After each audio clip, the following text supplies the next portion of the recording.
அண்ணா சமுதாய வானொலி நேயர்களுக்கு வணக்கங்கள். சிறுகதையும் சிந்தனையும் என்ற தலைப்பில் உங்களை சந்திப்பது சொல்வேந்தன் என்கிற டி.எம். செல்வக்கனி என்பவன் ஆவேன். அன்பு நேயர்களே, சிறுகதைகள் மனிதனை பக்குவப்படுத்தக்கூடிய நல்ல கருத்துக்களை கொண்டவைகளாக இருக்கின்றன. அருமை நேயர்களே, இன்றைக்கி ஒரு சின்ன கதை. இறை எண்ணம் எப்படி இருக்க வேண்டும்? மழைக்காலம், அப்படி காற்று வேகமாக வீசிக்கிட்டு இருக்கு. மரங்கள்லாம் அந்த காற்றினுடைய வேகத்தை தாங்க முடியாமல் அது தானாகவே ஆடிக்கிட்டு இருக்கு. இந்த மரங்கள் அதிகம் ஆட ஆட ஆட ஆட அந்த மரங்களே, அந்த கிளைகளே ஒரு சத்தத்தை கொடுக்கும். அது எல்லாருக்குமே ஒரு பயத்தை உருவாக்கக்கூடிய சப்தமாக இருக்கும். அப்போ மழைக்காலம், வேகமாக புயல் அடிக்குது, தாங்க முடியாத ஒரு சப்தம், கிளைகள்லாம் வேக வேகமாக ஆடக்கூடிய டைம். இப்போ சில சமயம் அந்த வேகமாக அடிக்கக்கூடிய அந்த காற்று இருக்குது பாருங்கள், அது அப்படியே கொஞ்சம் கொஞ்சமாக குறைஞ்சிக்கிட்டே வந்ததுன்னா அப்படியே மழை பெய்ய ஆரம்பிச்சிடும். இப்போ இதே சூழ்நிலையில் இருக்குது.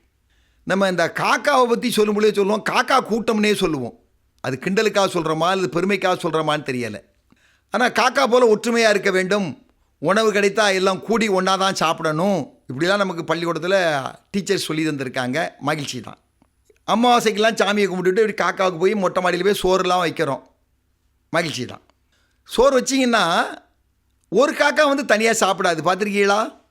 அது கா கா கா கான்னு கத்தும். காக்கா கூட்டமே ஒன்றா உட்காந்து சாப்பிடும். இது காக்காவுடைய ஒற்றுமை, பகிர்ந்து சாப்பிடுவதனுடைய பெருமை. இதெல்லாம் நம்ம படிச்சிருக்கிறோம். இதை கூட எங்கள் வாத்தியார் கிண்டலாக கேலியாக சொன்னார், எங்கள் தமிழாசிரியர். காக்கா ஏன் ஒத்தையில் சாப்பிட மாட்டேக்கு தெரியுமா அப்படின்னாரு. எதுக்கு சார் அப்படின்னு கேட்டோம். இந்த மனுஷ பையன் மேலே அவருக்கு நம்பிக்கையே கிடையாது அந்த காக்காவுக்கு. இவன் இத்தனை படி ஏறி மாடி நமக்கு சாப்பாடு வைக்கிறான்னா சாப்பாட்டில் ஏதாவது விஷத்தை வச்சுருப்பான். நம்ம ஒத்தையில் சாப்பிட்டுட்டு செத்துறக்கூடாதுங்கிறக்காக தான் அது கா கா கான்னு கூப்பிட்டு தன் கூட்டத்தெல்லாம் கூப்பிட்டு அதெல்லாம் சாப்பிட வச்சு போனால் மொத்தமாக போகலாங்கிறக்காக தான் இப்படி சாப்பிடுதுன்னு அவர் சொல்லுவார் ஒரு கிண்டலாக.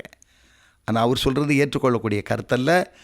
காக்கைகள் பகிர்ந்து உண்ணக்கூடிய ஒரு நல்ல குணத்தை குடைத்தது, ஆனால் எந்த மாற்றமும் இல்லை. ஆனால் இந்த ஒன்றா உட்காந்து சாப்பிடக்கூடிய இந்த காக்காக்கள் இருக்குது பாருங்கள், இது சாயங்காலம் போய் அடையக்கூடிய இடத்த பாருங்கள். ஏதாவது மரத்தில் போய் அடையும், கூடும் கட்டி இருக்கும், கூட்டுலேயும் இருக்கும். ஆனால் மரத்தில் அடைகிறது நேற்று எந்த காக்கா எந்த கிளையில் இருந்துச்சோ அந்த கிளையில் தான் இருக்கும். கிளை மாறி இருந்துச்சுன்னா அதுக்குள்ளே சண்டை வந்துடும், ஒன்று கொத்திட்டு கிடக்கும். சில சமயத்தில் பக்கத்தில் உள்ள காக்காக்கள் உட்காரும் பொழுது அங்கே பிரச்சனை வரும். காக்கா சண்டை நீங்கள் பார்த்துருப்பீங்க, ஒரே சத்தமாக இருக்கும், கா கா கா காக்கான்னு ஒரே கத்தலாக தான் இருக்கும். நம்மளால் கூட சகிக்க முடியாது. அந்த அளவுக்கு காக்கா கூட்டங்கள் சப்தத்தை உருவாக்கிட்டு இருக்கும். இப்போ இந்த மழை வரும்பொழுது எல்லா காக்கைகளும் சேர்ந்து ஒரு மரத்தில் போய் அடைய போகுது. அது வேப்ப மரம். முன்னாலே ஒருத்தர் ஒரு சின்ன சம்பவம் சொன்னார். எப்பா, நம்ம ஊரில் எத்தனை காக்கா இருக்கும் சொல்லு அப்படிம்பார். இதுக்கு எப்படி ஆன்சர் சொல்கிறது? இப்போ சென்னையில் மொத்தம் எவ்வளோ காக்கா இருக்கும்? இதை யாராவது உட்காந்து ஒன்று ஒன்றா எண்ணிக்கிட்டு இருக்க முடியாது. அப்போ திடீர்னு ஒருத்தர் நினச்சார், சென்னையில் மொத்தம் 5,42,400 காக்கா இருக்குது அப்படின்னாரு. உடனே கொஸ்டின் கேட்டார், எப்படி இப்படி சொல்கிறேன் அப்படின்னார். கூட இருந்தால் நெல்லூரில் இருந்து ஒரு 500 காக்கா வந்திருக்கும், திண்டிவனத்துலேருந்து 300 காக்கா வந்திருக்கும், அதான் கூட இருக்கும். குறைவாக இருந்தால் ஒரு 500 காக்கா திண்டிவனம் போயிருக்கும், ஒரு 800 காக்கா நெல்லூருக்கு போயிருக்கும், அப்போ தான் காக்கா எண்ணிக்கை குறையும் அப்படிம்பார். இதுக்கு விடை கண்டுபிடிக்க முடியாது. காக்காய்கள் வரும் போகும் இருக்கும்.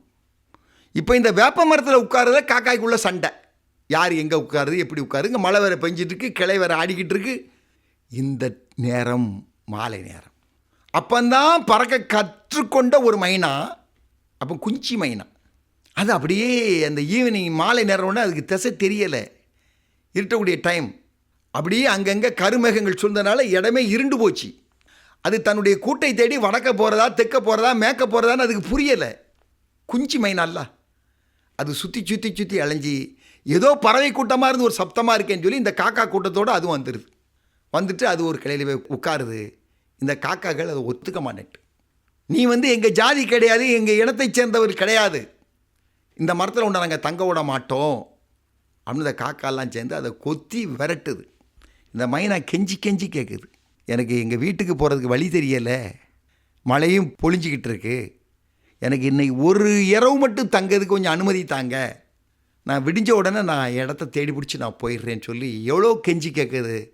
இந்த காக்காகள் அந்த மைனா அங்கே தங்க அனுமதி தரல. சரி, வேறு இடத்த தேடி போவேன்னு சொல்லி ரொம்ப சோகத்தோடு அந்த மைனா அந்த இடத்த விட்டு புறப்பட்டு போகுது. அங்கே ஒரு மாமரம் தென்படுது. மாமரத்தில் எந்த பறவைகளும் இல்லை. இந்த மைனா மாமரத்து கிளையில் இருக்குது. இப்போ மழை பெருச மழையாக வருது. மழை பெரிய மழையாக வந்த உடனே பெரிய கொஞ்சம் புயல் அடித்த உடனே அந்த மாமரத்தினுடைய கிளை அப்படி ஒடிஞ்சு கீழே விழுந்துருது. மாமரத்தினுடைய கிளை ஒடிஞ்ச உடனே அந்த கிளை ஒடிஞ்ச இடத்துல ஒரு மரத்தில் உள்ள பொந்து ஒன்று தெரியுது. மைனா பார்க்குது. அந்த பொந்துக்குள்ளவே பத்திரமாக உட்காந்துக்கிடுது. மரத்தினுடைய பொந்துக்குள்ளே உட்காந்துட்டோம்னா உங்களுக்கு மழையும் ஒன்றும் செய்யாது, புயலும் ஒன்றும் செய்யாது. இப்போ மழை வேகமாக பொழிய ஆரம்பிச்சிருச்சு. இந்த ஆலங்கட்டி மழைங்கிறது வேகமாக உழுது. கல் மாதிரி விழும் மேலே. நம்ம மனுஷன் போனவங்க டம்னு மேலே வந்து நமக்கு வலிக்கும். அந்த கதையை பொறுத்தவரையில் இந்த ஆலங்கட்டி மழை நம்ம உருளைக்கிழங்கு தடியில் ஆகாயத்திலேருந்து ஆலங்கட்டி மழை வேகமாக விழும் பொழுது, இந்த வேப்ப மரத்து மேலே விழும் பொழுது இந்த காக்கைகள் மேலேயும் அது விழுது. ஆலங்கட்டி மழையினால் அந்த கட்டியினால் காக்கா மேலே விழும் பொழுது காக்காவுக்கு அடிபடுது. இல்லை காக்கைகள் அடிபட்டு தரையில் கிடக்கு. குற்று உயிருமாய் கொலை உயிருமாய் காக்கைகள் கரைந்து கொண்டு தன் உயிருக்கு போராடி கொண்டு ரெக்கைகளை விரித்து கொண்டு அந்த மரத்துக்கு கீழே விழுந்து கிடக்கின்றன. இப்போ விடிஞ்சிருச்சு. மைனா அப்படி மெதுவாக வந்து பொந்திருந்து எட்டி பார்க்கு. இப்போ மழையும் இல்லை, காற்றும் இல்லை, விடிஞ்சு போச்சு, வெளிச்சமும் வந்துருச்சு. சரி, இது பறந்து தன்னுடைய கூட்டை தேடி போகின்ற பொழுது அந்த வேப்ப மரத்தை தாண்டி தான் போகணும். போகும்பொழுது அப்படியே பார்க்குது. ஆஹா, நேற்று நமக்கு இடம் தர மாட்டேன் என்று சொன்ன இந்த காக்கைகளெல்லாம் ஆலங்கட்டி மழையால் பாதிக்கப்பட்டு அடிபட்டு குற்றுயிருமாய் குலவுயிருமாய் கிடக்கிறதே என்று எண்ணி வருந்தியது. தனக்கு இடம் தர மாட்டேன்னு சொன்ன அந்த காக்கைகள் பாதிக்கப்பட்டு தன் உயிருக்கு போராடி கொண்டிருக்கின்ற பொழுது கூட அந்த காக்கைகளால் பாதிக்கப்பட்ட இந்த மைனா குஞ்சி அந்த காக்கைகளுக்காக வருந்துகிறது, இறைவனிடம் வேண்டுகிறது. அருமை பெரியவர்களே, இதைத்தான் சொல்லுவான் வள்ளுவன். முதல் நாள் இரவு அந்த மாமரத்து பொந்துக்குள்ளே இருந்த அந்த மைனா தனக்கு எந்த பாதிப்பும் வரக்கூடாது என்று இறைவனை வழிபட்டது என்றும் அங்கே சொல்லுகிறான். எனவே இறை வழிபாடு என்பது நமக்கு எந்த துன்பத்தையும் தராது. துன்பத்தை கூட அப்படியே காத்து போல போக வைத்துவிடும். இதைத்தான் வள்ளுவனும் சொல்லுவான். வேண்டுதல் வேண்டாமை இலானடி சேர்ந்தாருக்கு யாண்டும் இடும்பை இலன்னு சொல்லுவான். இறைவனை நாம் வணங்கினாலே போதும். எந்த துன்பம் வந்தாலும் சரி, துன்பம் நம்மை விட்டு நீங்கிவிடும். அதைத்தான் பாரதியும் சொல்லுவான். நெஞ்சிற்கவலையை நிதமும் பயிராக்கி அஞ்சி உயிர் வாழ்வது அறியாமை என்று சொல்லுவான். எல்லாம் புறக்கும் இறை நம்மையும் காக்கும் என்ற சொல்லால் அழியும் துயர் என்று சொல்லுவான். எல்லாம் புறக்கக்கூடிய இந்த இறைவன் நம்முடைய துன்பத்தையும் நீக்கி விடுவான் என்று எண்ணினாலே போதும், துன்பம் நம்மை விட்டு விலகிவிடும். இதுதான் பாரதியினுடைய கூற்றும் கூட. அருமை நேயர்களே, இறை பக்தியோடு செயல்படுவோம். இறைவன் ஒருவனே அனைத்திற்கும் மூலமாக இருந்து செயல்படுகிறான் என்று எண்ணி நாம் வணங்குவோம் என கூறி விடைபெறுகிறேன். நல்லதோர் சிறுகதையோடு மீண்டும் சந்திப்போம் நேயர்களே. நன்றி, வணக்கம்.